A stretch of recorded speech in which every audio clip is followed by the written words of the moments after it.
A graça e a paz a todos os queridos que se encontram nesse espaço físico e todos os demais irmãos, companheiros, amigos que estão nos acompanhando neste momento. Vamos, nesse instante, compartilhar a palavra de Deus. Paramos no capítulo 3 desta carta do apóstolo Paulo aos Tessalonicenses, 1 Tessalonicenses.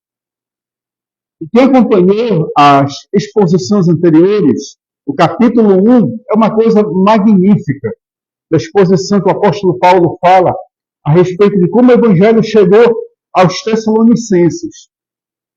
Que não foi, como ele já tinha dito anteriormente, se bem que a carta aos Romanos foi escrita posteriormente, mas em questão de ordem aqui das Escrituras, em questão de posição, o evangelho que Paulo pregava não era um evangelho de palavras persuasivas de sabedoria humana, mas a demonstração de espírito e poder.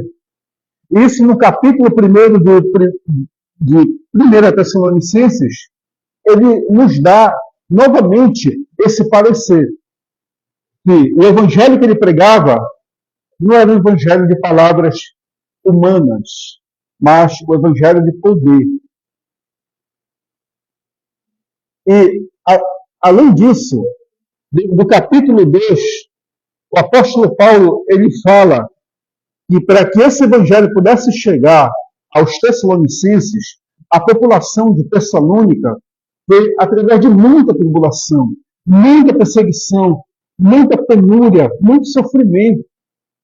Você pega esse capítulo 2 e faz a comparação com Atos capítulo 17, percebe-se que Paulo e Lucas descrevem um pouco do sofrimento. Lucas, quando ele escreve Atos 17, ele consegue relatar alguma coisa a respeito do sofrimento que Paulo passou ali em Tessalônica, na mão dos judeus e na mão daqueles que não aceitavam as palavras de Deus ali. Só que Paulo ele tem um diálogo ali muito interessante entre Silas e Timóteo, e ele fica ali na cidade de Atenas e diz, olha, eu vou ficar aqui em Atenas e vocês vão novamente lá em Tessalônica e tento confortar os irmãos, dizer que está tudo bem, está tudo tranquilo, do que aconteceu comigo aqui está tudo calmo. E Paulo ficou ali na cidade grega de Atenas. Aí vocês conhecem a situação que aconteceu ali. Deu uma revolta no apóstolo Paulo a respeito da cultuação a inúmeros deuses que tinha na cidade de Atenas. Mas bem, essa é uma pequena introdução e retomando algumas coisas que foi falado anteriormente para podermos entender o capítulo 3. O capítulo 3 já é um prelúdio, uma pequena parte do que Paulo já vai falar, já no final desse capítulo, a respeito do Apocalipse. Porque nesta epístola aqui, Paulo fala do Apocalipse. E na cidade de Tessalônica, eles acreditavam em coisas do Apocalipse. Mas só que era de uma forma assim, um pouco distorcida do que Paulo tinha levado a eles. Mas Paulo ele faz uma refutação interessante já do capítulo 4 e da segunda epístola em diante, da segunda Tessalonicenses. Então, queridos, vamos lá. São apenas 13 versículos que Paulo nos concedeu desta epístola, do capítulo 3, desculpa. Capítulo 3, versículo 1 diz, pelo que não podemos suportar mais o cuidado por vós, apareceu-me bem ficar sozinhos em Atenas. Como eu falei, né? Isso está descrito lá no relato do evangelista Lucas, quando ele escreveu Atos, capítulo 17, ele coloca essa parte aqui muito interessante, e que ele ficou sozinho mesmo, enquanto Timóteo e Silas voltaram à cidade de Tessalônica. Né? Enviamos nosso irmão Timóteo, ministro de Deus, no Evangelho de Cristo, para, em benefício da vossa fé, confirmando-vos, exortando-vos, a fim de que ninguém se inquiete com estas tribulações, Porque vós mesmos sabeis que estamos designados para isto. Para isto o quê?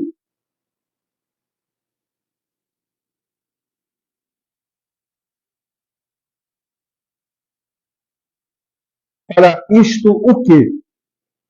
Para prosperar, para enriquecer, para ter grandes bênçãos físicas e materiais?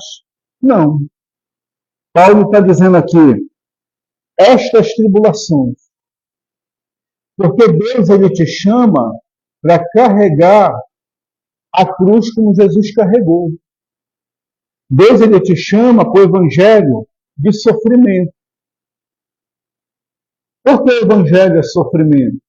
É sofrimento porque o sistema que o mundo nos concede, o sistema que nós estamos inseridos no meio, odeia este evangelho. Odeia e persegue todos aqueles que abraçam o evangelho.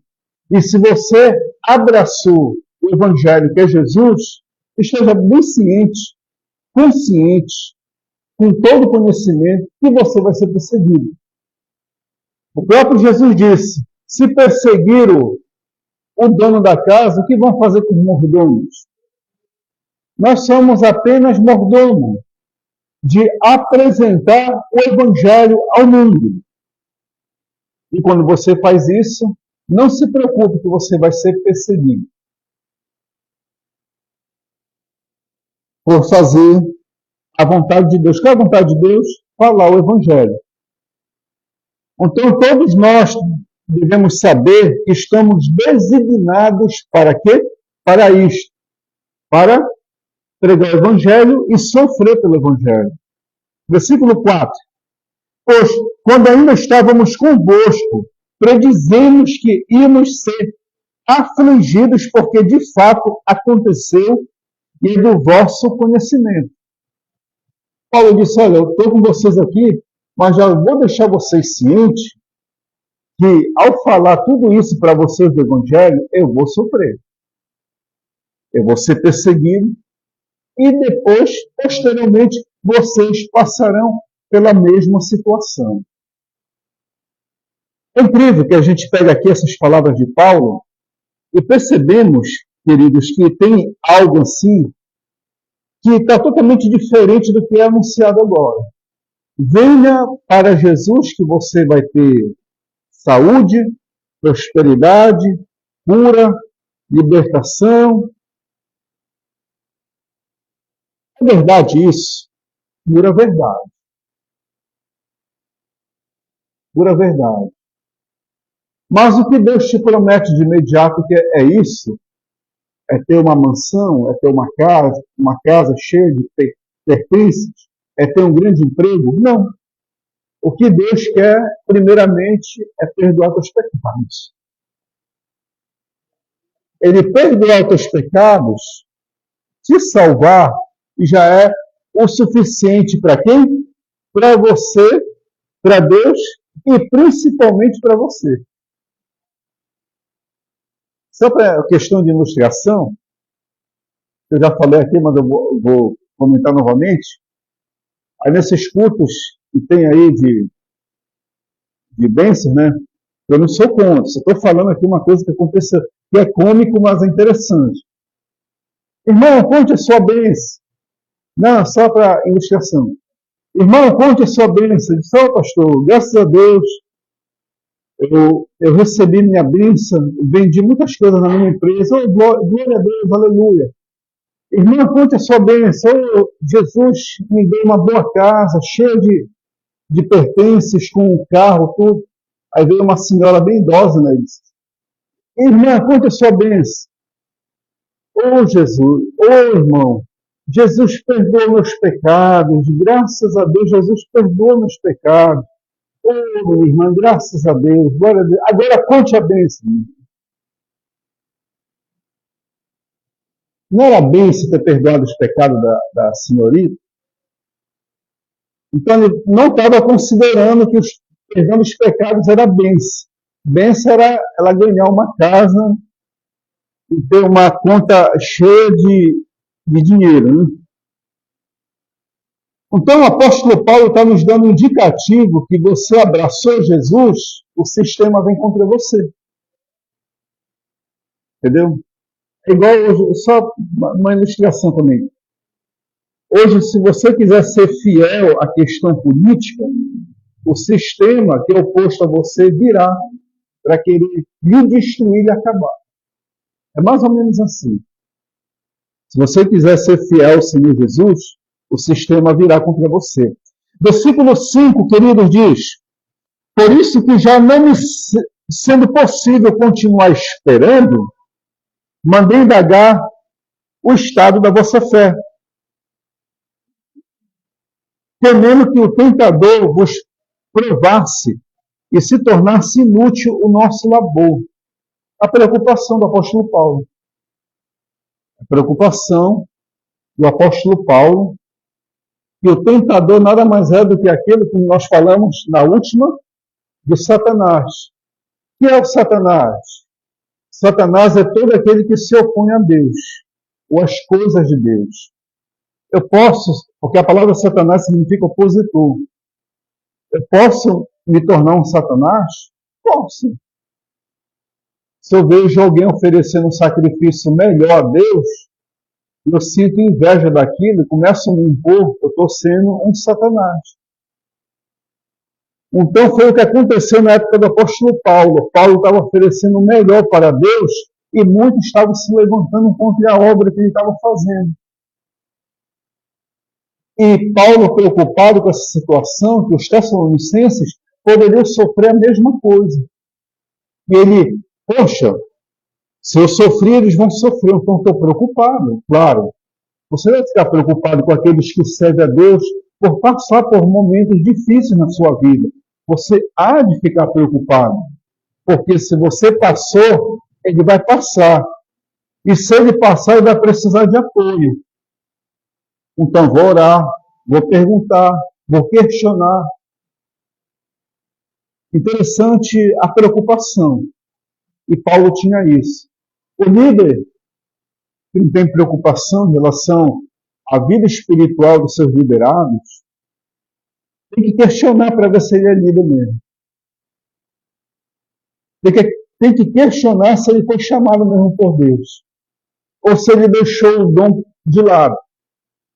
Porque se ele não tiver preocupação com o que os seus liderados estão passando, ele tem que questionar o que é que eu estou fazendo com aquilo que Deus me deu, o que é que eu estou fazendo aqui nesse instante.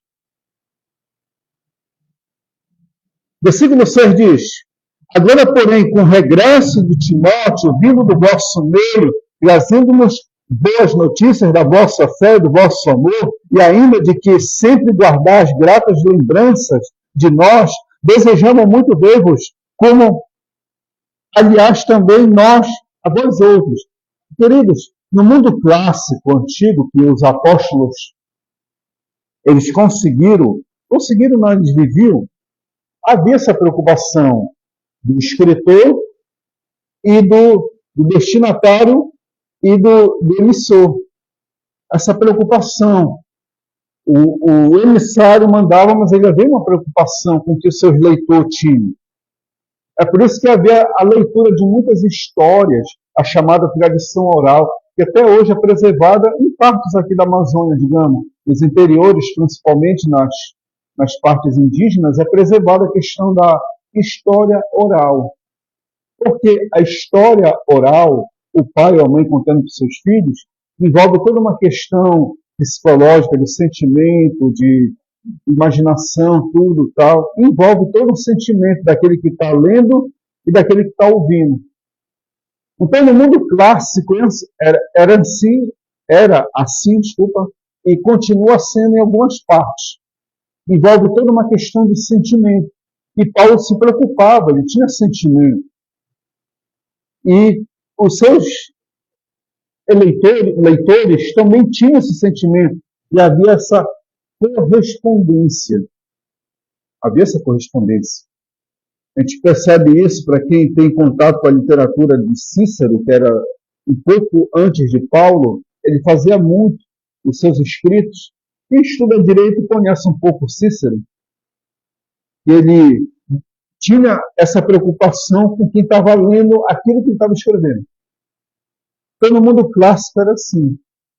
E se o líder não tem essa preocupação, e o liderado está pouco se importando, então quebrou já um círculo de sentimentos.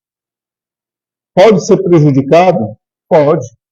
A relação pode ter esse prejuízo. O prejuízo será para quem mais? Para o líder ou para o liderado? Para o liderado. Então, o líder tem que tomar iniciativa e o liderado tem que se despertar, porque se quebrar esse ciclo, ele pode correr o liderado um perigo. Versículo 8 diz: porque agora vivemos, se é que estás firmados no Senhor. Aí ele questiona, né? Se é que estás firmado no Senhor. Ele condiciona, né? Porque tinha alguns que não estavam muito bem firmes na fé. Né?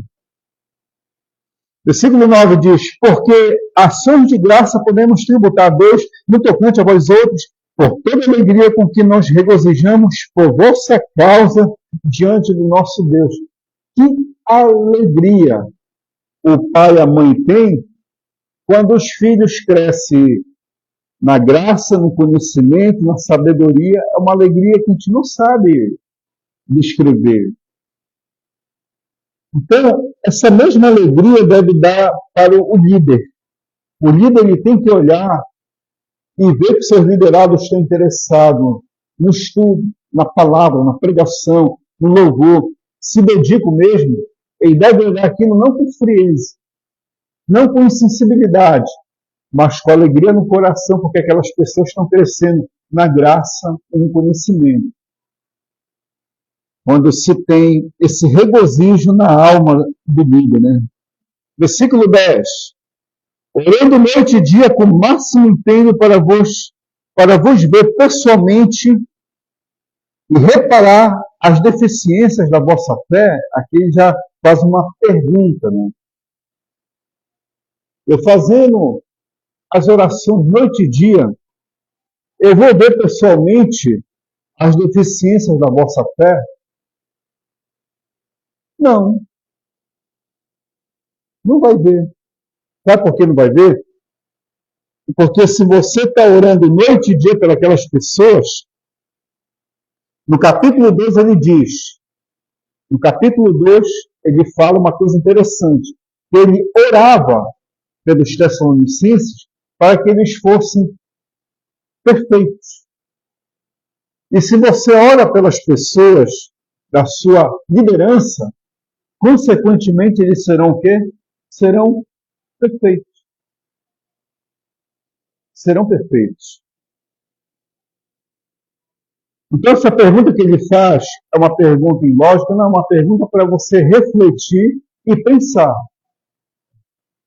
da importância que tem a oração. Quando você tem essa importância, dessa importância à oração, consequentemente você vai colher coisas boas. Queridos, estamos terminando aqui no versículo 11.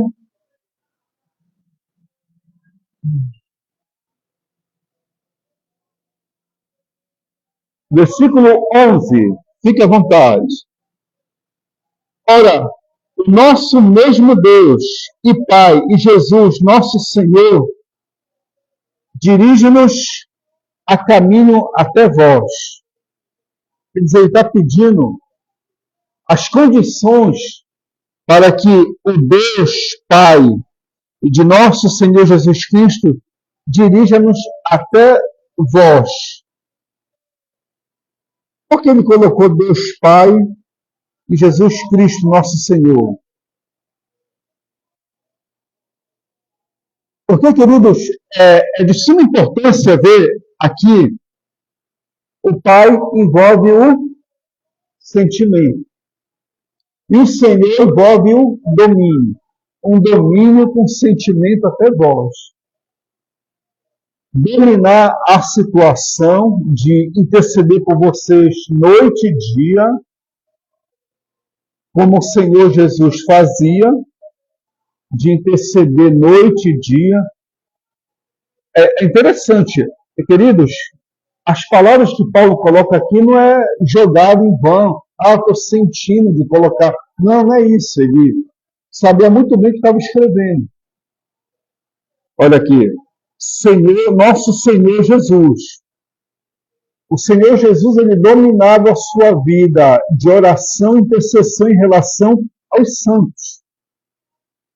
E Pai, Deus Pai, está relacionado ao sentimento que o Pai tem para com os filhos. Então, o líder tem que ter um sentimento de pai e tem que dominar a situação da intercessão e da oração em relação aos seus liderados para chegar até eles.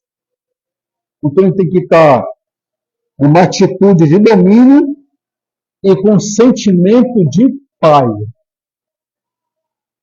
Então, tem que ter esse proceder e esse sentimento. É de suma importância para chegar até os santos.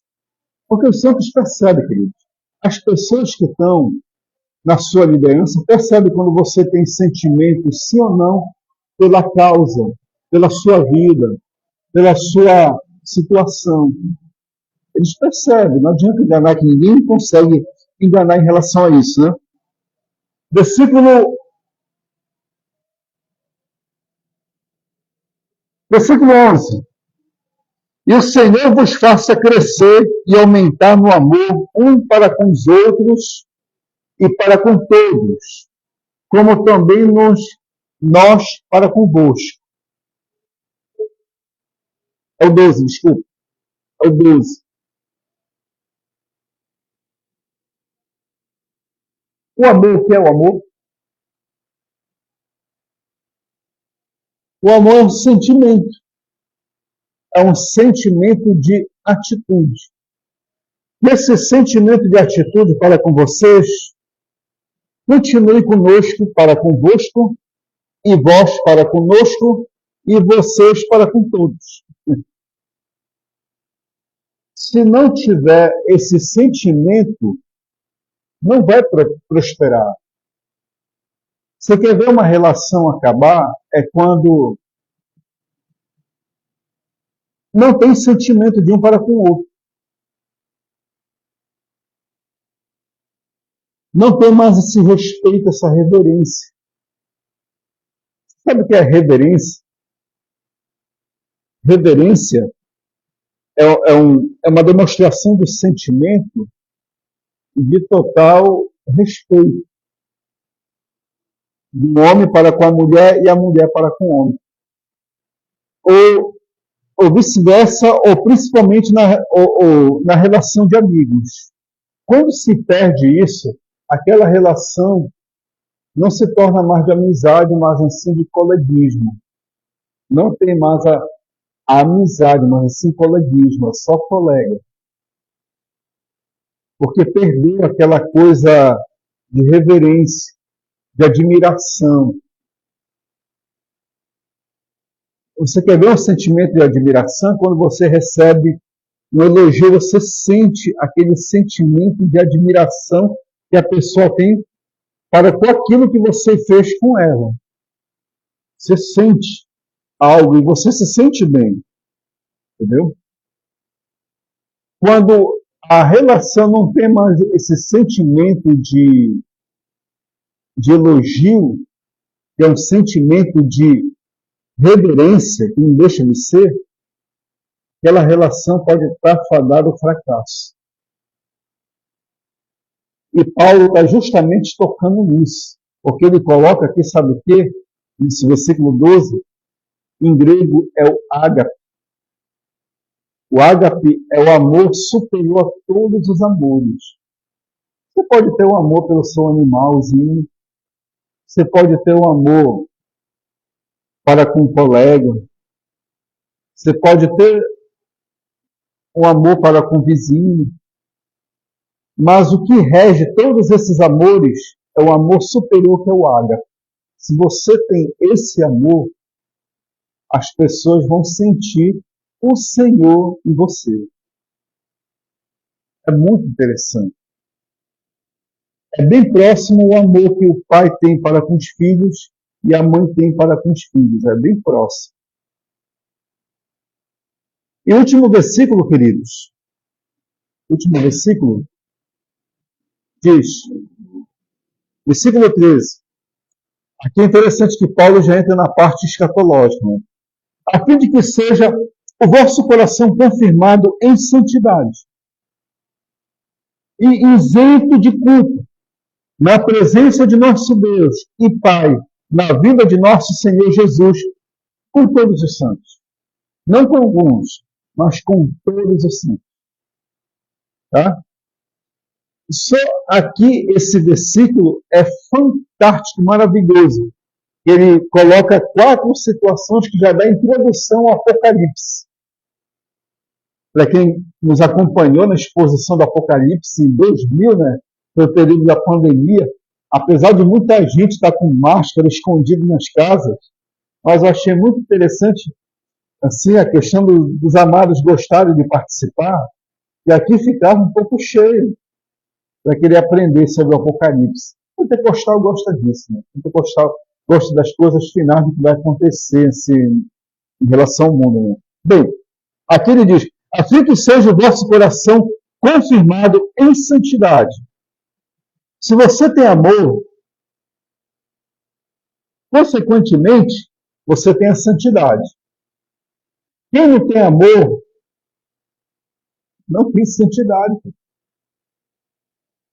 Não adianta que não vai ter santidade, não vai ser confirmado em santidade. Ah, mas eu tenho amor pelo fulano, não tenho pelo ciclano, tenho amor. O amor que o Senhor nos deu não faz acepção de pessoas.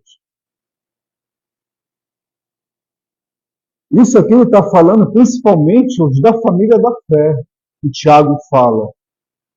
Se você tem preferência por pessoas, a preferência, e até também no sentido de desprezar um e amar outros, é preocupante. Você pode ter preferência em pessoas em relação ao amor, não percepção, ou acepção, discriminação, mas pode ter uma certa preferência.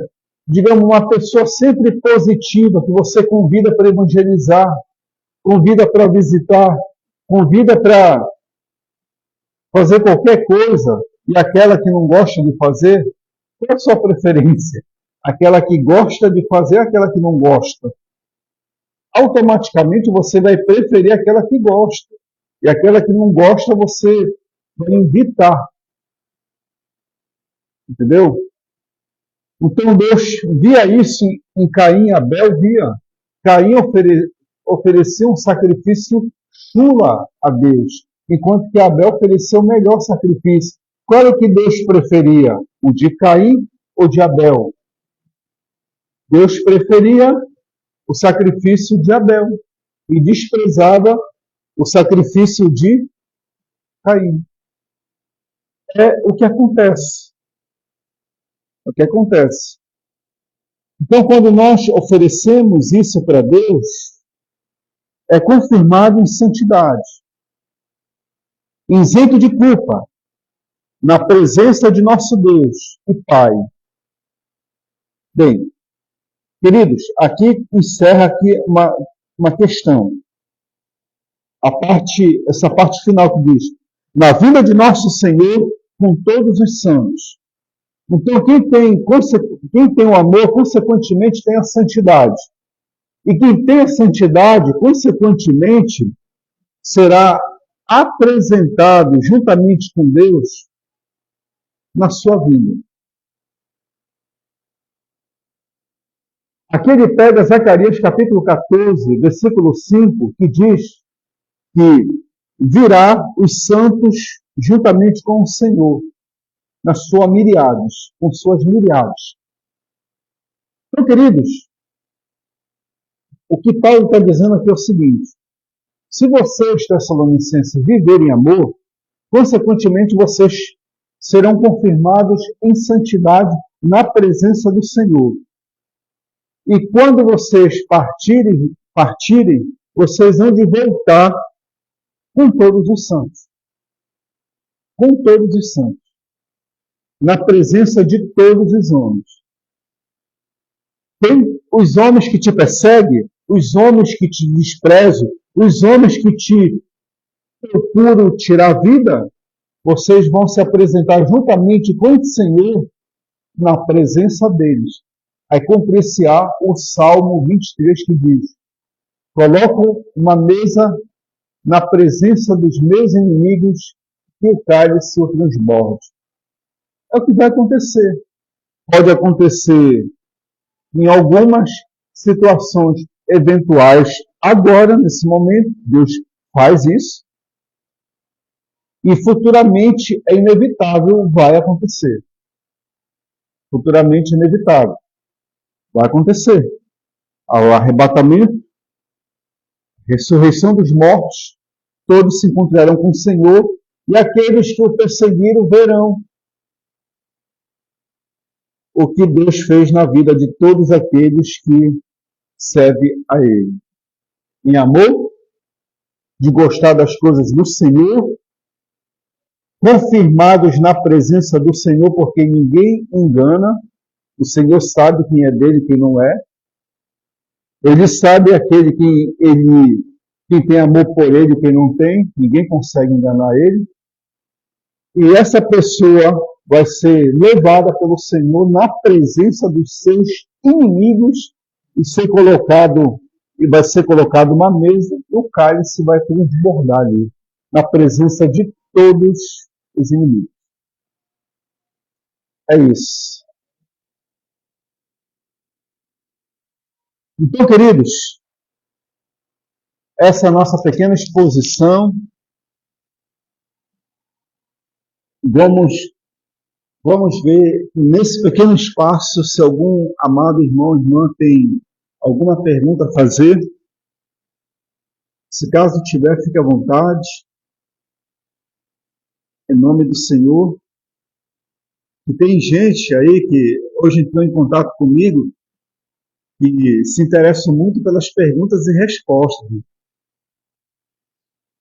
Aí pode ficar à vontade. Se você está assistindo pelo Facebook, depois nós vamos colocar no YouTube, que o pessoal do YouTube estão pedindo. Eu não tenho colocado os vídeos esses dias no YouTube, mas eu vou colocar para o pessoal acompanhar também. Quem tiver, fique à vontade para poder fazer uma pergunta, em nome do Senhor. Caso tenha.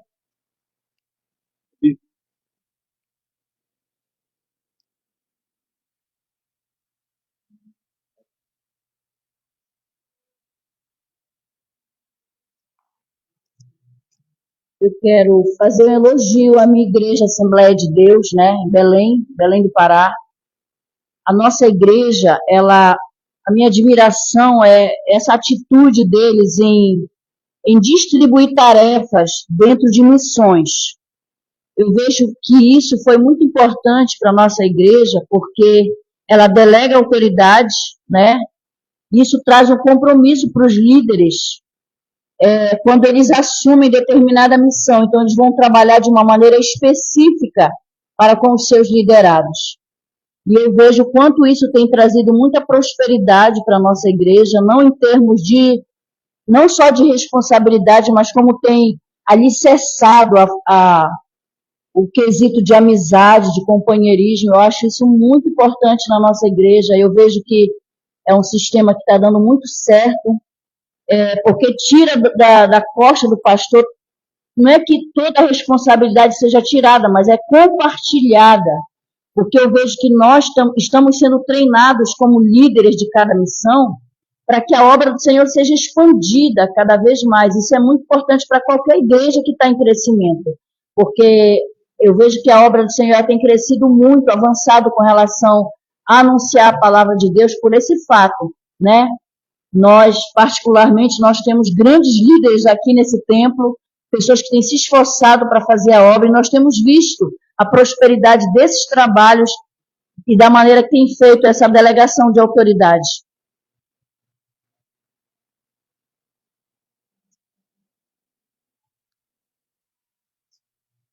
Pois é, muito interessante a colocação que a pastora faz, porque a liderança ela tem percebido esse feedback nas escrituras e tem colocado em sua questão, na questão aplicativa. Isso eu tenho percebido também nas missões. E as missões correspondem também com a liderança. Porque crescer na graça e no conhecimento é uma coisa não muito fácil. É complexo. É complexo porque exige muito dos liderados renúncia. E para só uma pequena parte de líder, ele não consegue estar muito próximo. Tem que compartilhar isso, como aconteceu com Moisés, que ele foi orientado a compartilhar lideranças em tribos para poder conseguir levar a obra avante. Senão o povo ali ia se perder muito no deserto. Quando tem essa compartilhação, essa questão de delegar responsabilidade aos outros, os outros vão se sentir responsáveis e, ao mesmo tempo, eles vão lidar com a questão ali dos seus liderados e vão ficar mais próximos. Porque o mais importante é se compartilhar da palavra, como também essa questão de sentimento, estar muito próximo um do outro. Não ficar distante, porque a distância afasta a questão da confiança. E às vezes a pessoa quer confiar em falar, em compartilhar algo que ela está passando, ela pensa, poxa, o fulano é tão distante, como é que eu vou falar com ele? Eu não consigo me aproximar da fulana, da Beltrana. Então a pessoa acaba se afastando e não consegue ter esse efeito de sentimento. Mas é muito interessante mesmo. É fantástico isso. E que nós identificamos em Paulo e que já vimos uma prática aqui. Muito interessante mesmo. Se tiver alguma colocação a mais.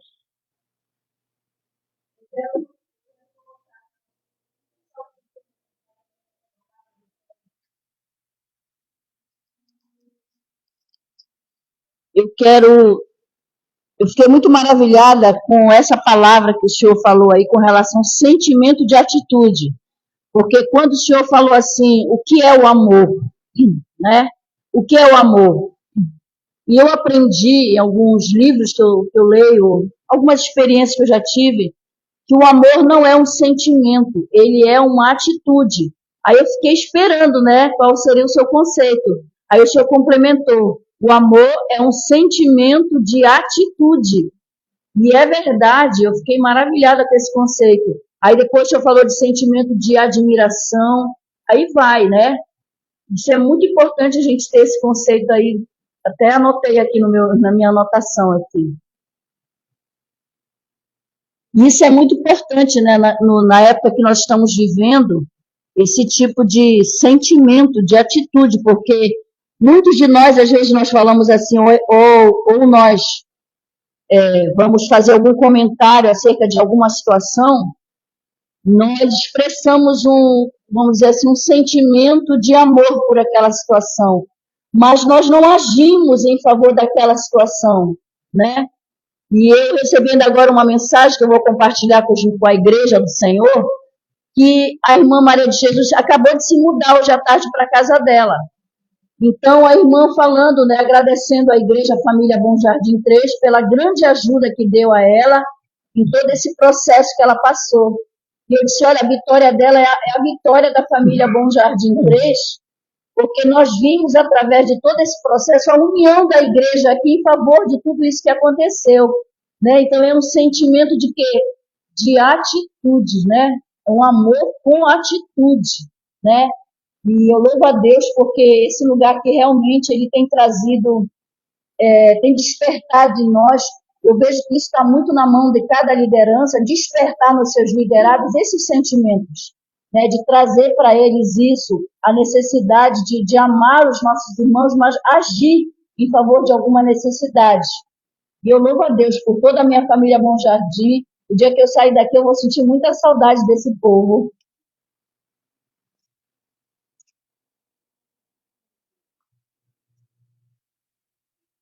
Essa última parte a gente pode um pouco menosprezar de sair.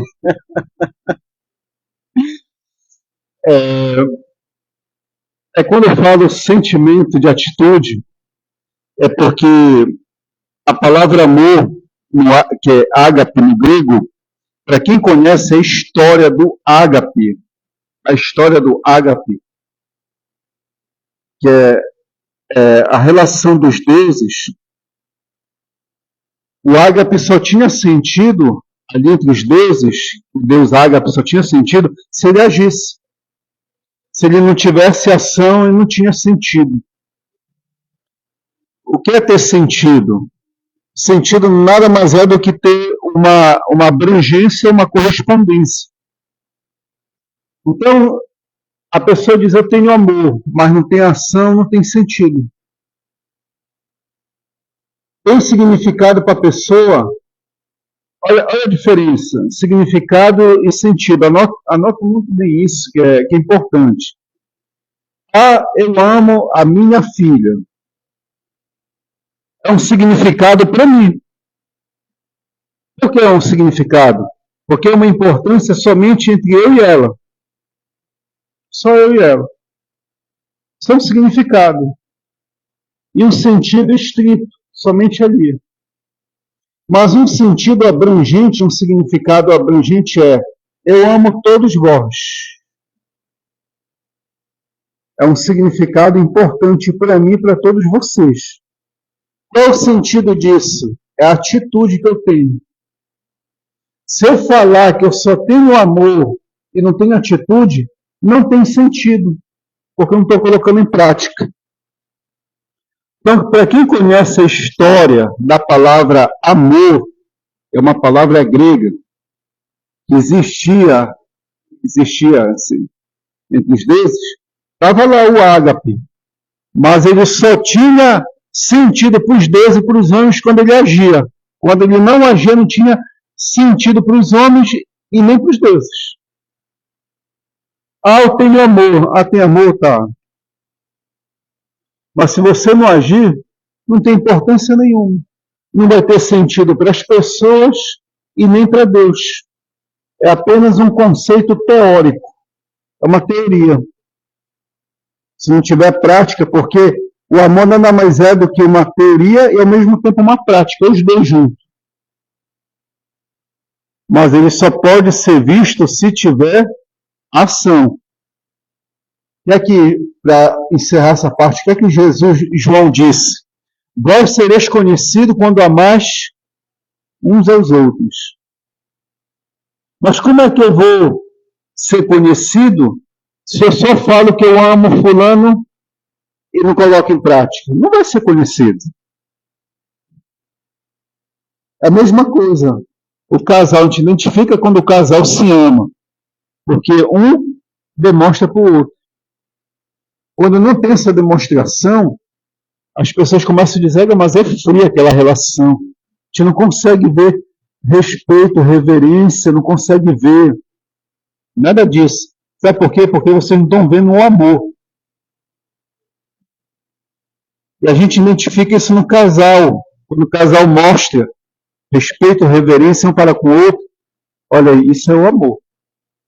Isso é o amor. Quando não tem, essa relação ela não tem amor. Essa relação tem alguma coisa errada. É isso que João disse.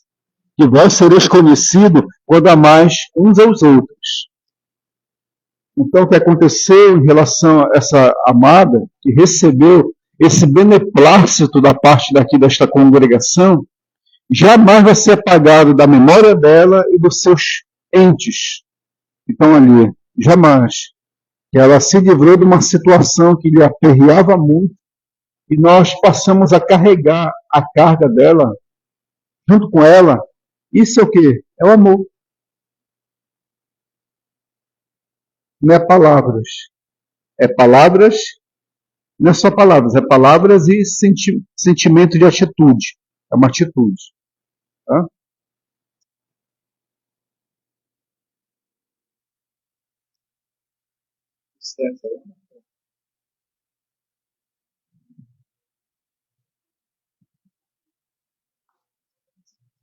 Pastor, hoje nós temos visto, né, que o amor ele é confiança também, né? E a gente vê muito hoje na televisão, em alguns lugares, né, pessoas que têm muito ciúme da sua esposa, né? Eu já acho que isso aí já não é amor, né? Porque o que a gente mais vê hoje em dia na televisão é feminicídio, né? O cara com muito ciúme da mulher, muitas das vezes vai tirar a vida dela. E quem ama confia, né, pastor? É uma pergunta, né?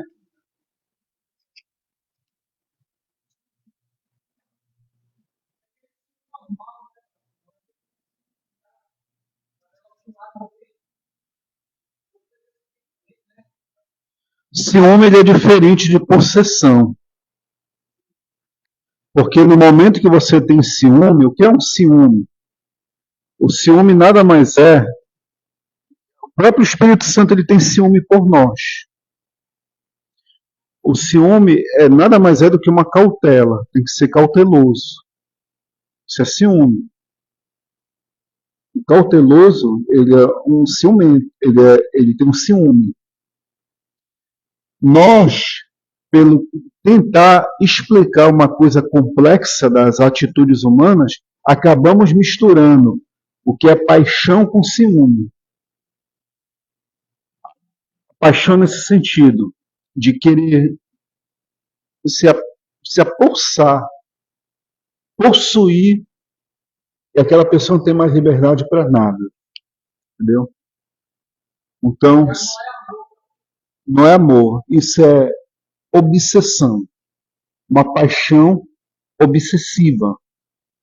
É uma obsessão. Já não é o ciúme. Porque o ciúme é uma cautela. Uma cautela. A esposa pode chegar comigo e perceber que tem alguém com algumas intenções, uma pessoa com intenções, uma mulher com intenções em relação a mim, ela pega e diz assim: olha, tem cuidado, cuidado. Isso é ciúme, mas é uma coisa nobre da parte dela porque é uma cautela, ser cautelar, ser cauteloso. Desculpa. Isso é ciúme. O Espírito Santo ele tem isso por nós. Olha, tem cuidado, cuidado. Estou te advertindo, tem cuidado. Agora, ser obsessivo não é. É uma coisa de querer se apossar da pessoa por completo, não deixar ela ter sua liberdade, a ponto de querer prejudicar aquela vida. Os conceitos para explicar esses fenômenos, às vezes, eles se misturam entre obsessão, paixão e ciúme. A pessoa não sabe fazer a distinção disso. Nós, da área da filosofia, nós estudamos, além de ter como objeto o questionário, temos como objeto os conceitos, a filosofia e a teologia, principalmente a filosofia. Nós estudamos esses conceitos. E as pessoas às vezes se perdem em coisas simples. E acabam fazendo toda uma misturada e tem muita gente que vai no efeito dominó. Acredita nisso e passa a crença para os demais, quando vai ver está um bolo bastante fermentado e ela não sabe se livrar. Não sabe distinguir o que é ciúme, que é uma cautela, o que é uma paixão, o que é um amor e o que é uma obsessão. E são quatro fenômenos absolutamente diferentes um do outro. Tomar posse da esposa, não falar, deixar ela falar com ninguém, nada disso, isso é obsessão. Pode levar até a morte. Acho que não tem alguma pergunta, tem alguma dúvida? Fique à vontade. O Paulo, a Cássia.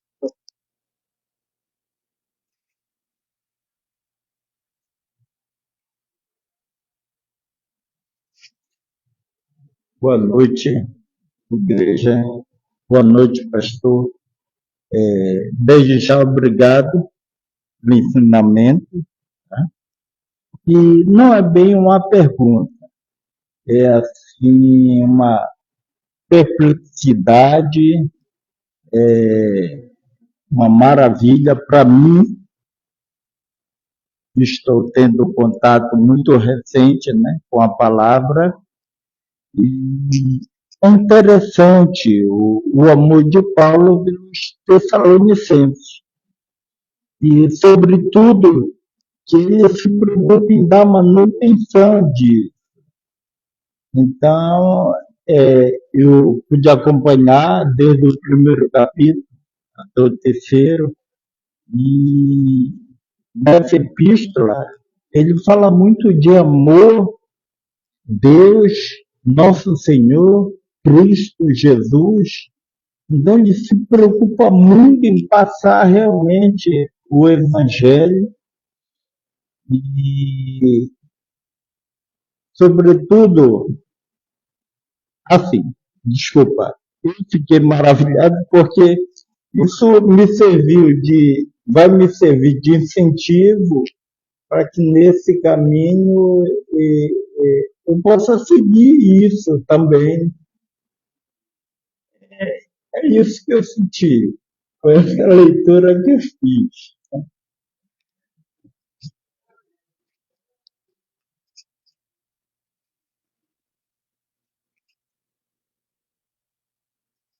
Ô, Cássio, eu fico maravilhado com as tuas palavras, porque é uma correspondência que tu estás tendo com o Senhor, principalmente.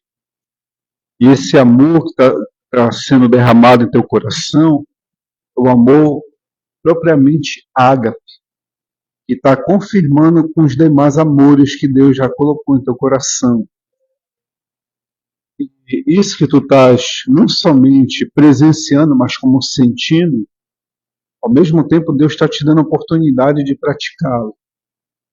E tu, entre nós, é uma soma de grande valia da tua experiência de experimentar o amor do Senhor, como diz o Salmo 34, provai de mim como eu sou bom. Estás provando mesmo que o amor de Deus, esse sentimento tão maravilhoso de servir a Deus, que a gente não consegue, ser humano não consegue viver sem sentimentos. Como uma mãe não consegue viver sem sentimentos para com os filhos e o pai para com a esposa e os filhos, assim nós somos uma família. Estamos aqui para compartilhar o amor que Deus derramou em nosso coração para com a tua pessoa e Deus pessoalmente contigo. Bom? Então, queridos, vamos nesse momento encerrar nossa pequena exposição. Agradecemos e até a próxima. Vocês estejam conosco. Em nome de Jesus, tá bom?